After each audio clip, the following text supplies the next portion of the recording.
Well, howdy, welcome back to the channel.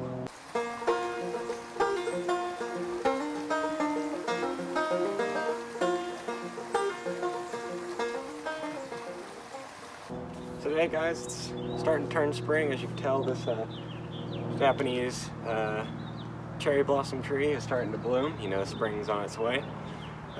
So today we're going to be starting with the most basic ones that you usually start about 2 months earlier. So this video is a little bit late for those who live in a warmer climate for me. But if you live in a colder climate, this video should be right on par.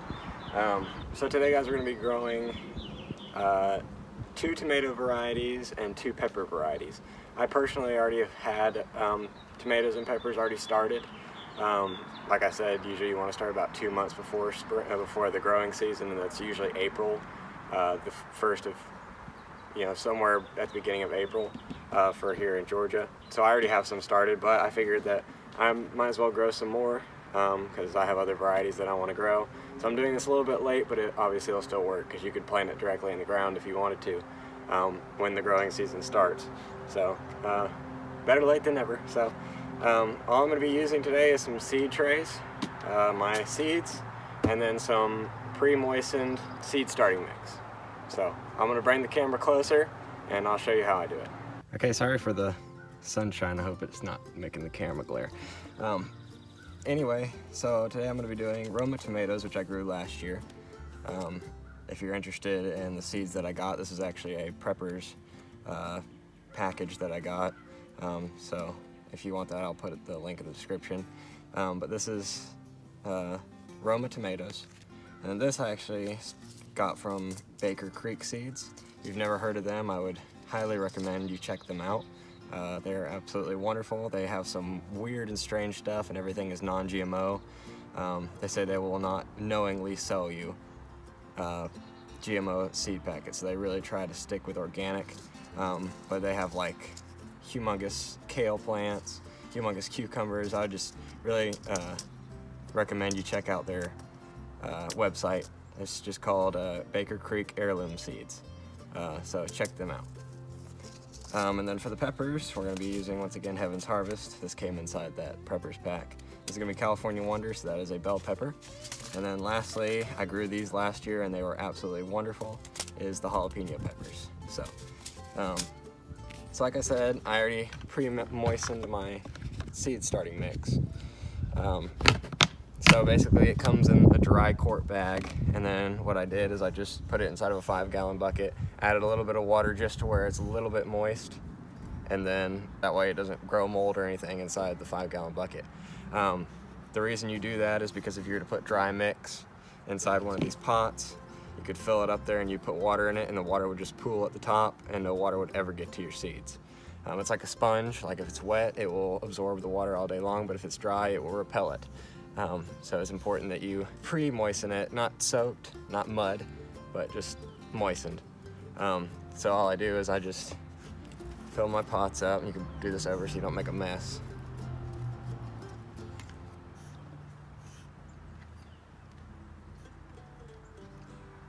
And you just pat it down in there because you don't want any air pockets in there.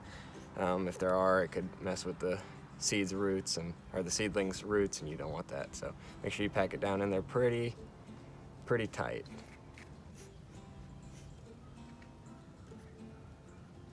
Just do this until all of them are completely filled, and when you press down on them, it's like that one needs a little bit more. When you pack it down there, it's pretty much at the top. You don't want it to be completely flush with the top, just because then the water and stuff will run over it.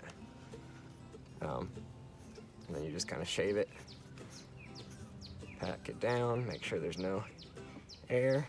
That one's done for that one. And then I'm gonna do the second one, and then I'll get back to you. Okay, so just in case you're wondering, these are actually very cool seedling trays. They're from the American Tray Company. Instead of those flimsy ones that you can get at like the big box stores and stuff that break every year, these are really hard plastic, made out of recycled stuff. So they're meant to last a lifetime. They actually, I don't know if there's a lifetime warranty, but they say it should last a lifetime. There may be a warranty, I'm not exactly sure, but yeah, it's just very hard plastic. You don't have to worry about them bending or anything like that. So anyway, so we're gonna start with the peppers, I guess. Just remember, if you're using hot pepper seeds, make sure you don't touch your face afterwards. If you'd rather wear gloves, I don't, just because I don't really care. I've had pepper hands and touched my face before. It's not fun, but so anyway, yeah, you'll just make sure, like I said, just make sure it's packed down. And then we're just gonna take your finger and just barely, just kind of make a crater into it, about a 1/4 inch deep, probably.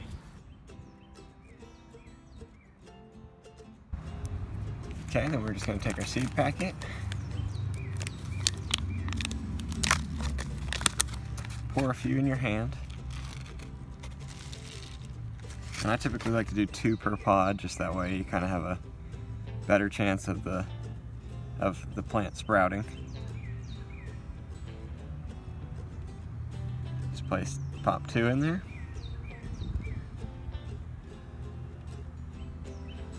Just stick the rest inside the bag. You're just gonna take your index finger and your thumb and just kind of close at the gap and then pat.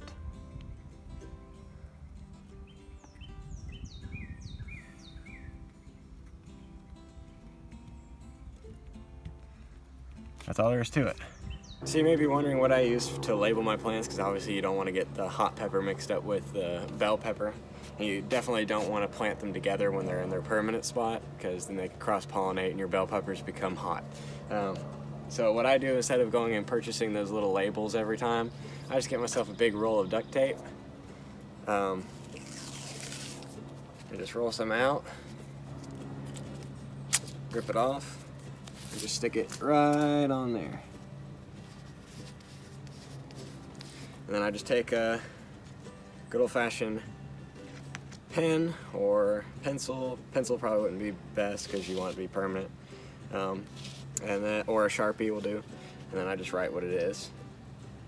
Sorry for the bad handwriting, but basic idea. So that way I know that these 3 are jalapeno peppers. So the same thing is going to go with the rest of the seeds. So I'm going to go ahead and do those because I'm pretty sure y'all get the basic idea. And then I'll get back to you on how I get them to germinate. Okay guys, so we're inside now. And this is where if you're more in the north and it's still freezing up where you're at, you're going to want to bring them inside. You might want to do this whole process inside, but it was warm here. So anyway, so what I do for my germination is I don't ever water from the top. I always bottom water. Now you can, if you're doing enough seedlings to where you have those big trays, it would be better to do that, but because I only have 2, I'm just going to use something like this glass bowl that we had in our kitchen. So all you do is you just take some water, you just fill at the bottom. You don't want to fill the whole thing up, maybe about that. Okay, and I'm going to let's just take my jalapeno ones here, jalapeno and bell peppers, and you're just going to place it inside of it. So what this is going to do is, because the soil is already moistened, it's going to take the water and it's going to suck it up into here. So I'm actually going to do a time lapse to show you how much it actually sucks it up.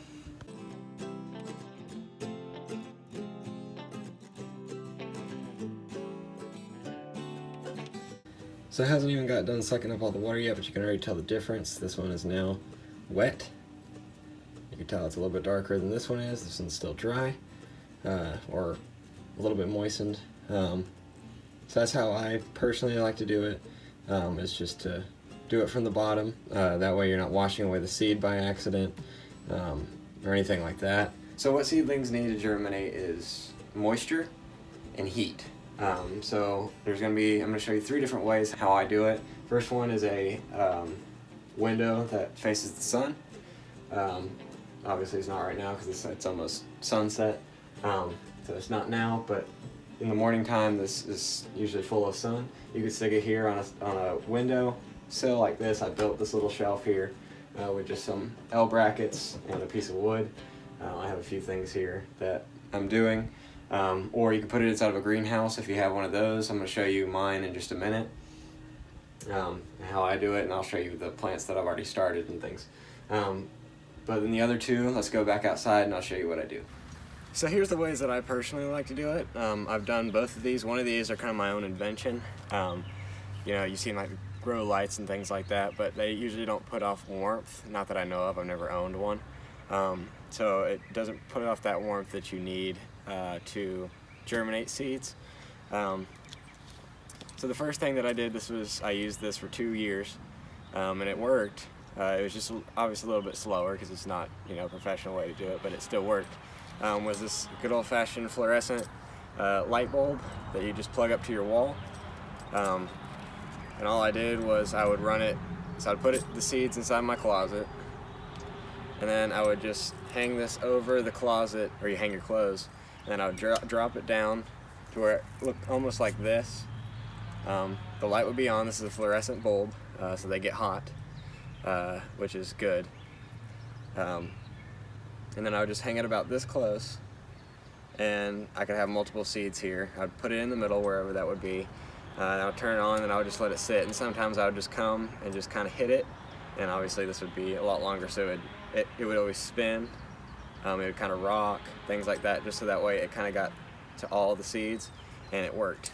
That's one way. That's the way that I did it. But now that I always heard of the seedling heat mats. I don't own one of those, and I don't really feel like going out and spending $60 on one. So I was like, well, what's the next best thing? And that's a heating pad. This one is actually, you can change the temperature on it, which is great, because that way I can put it on the lowest setting, and all I'll do now, and this is what I did this year, and it worked great, is I would just put it inside this water. I would just stick it on there like this. I would turn it on the lowest settings, that would be 1, and then I would just fold it over. And what this did is this caused a heat dome almost, making sure that the heat is always on it and all the soil is getting heated at one time. However, if one seed germinates before the rest of them, you don't want to stick it back in here because you could scorch the plant, you could smother it, different things like that. So whenever you're doing this, whenever you see the first one pop up, just go ahead and take it and put it on a sunny windowsill, stick it in your grow lights, stick it in your greenhouse, whatever the case may be. But that's what I personally do, and it's worked. I don't have a professional seedling heating mat, but this works just the same. So yeah, guys, that's how I personally do it. I'm going to show you some plants that I've already pre-started that I told you at the beginning of this video, that are now inside my greenhouse, and I'll show you how they're doing. But I hope this tutorial was helpful. If you haven't gardened before, I really highly encourage it. It is so much fun, and it is so satisfying growing your own food. Anyway, I'll go show you my plants. In my greenhouse here, I have it open because it was a hot day today, and I didn't want to scorch my plants, so I have a kind of a vent on it. But anyway, so these are the ones that I started. These are tomatoes. I planted both Cherokee Purple and beefsteak, and the reason I did not label these was because I accidentally dropped the seedling tray. The dirt fell out and I stuck it back in. They still grew, but I don't know which one's which. So that's kind of a mystery to me. And then here's some of my peppers. See, there's my cayenne peppers, and you flip it.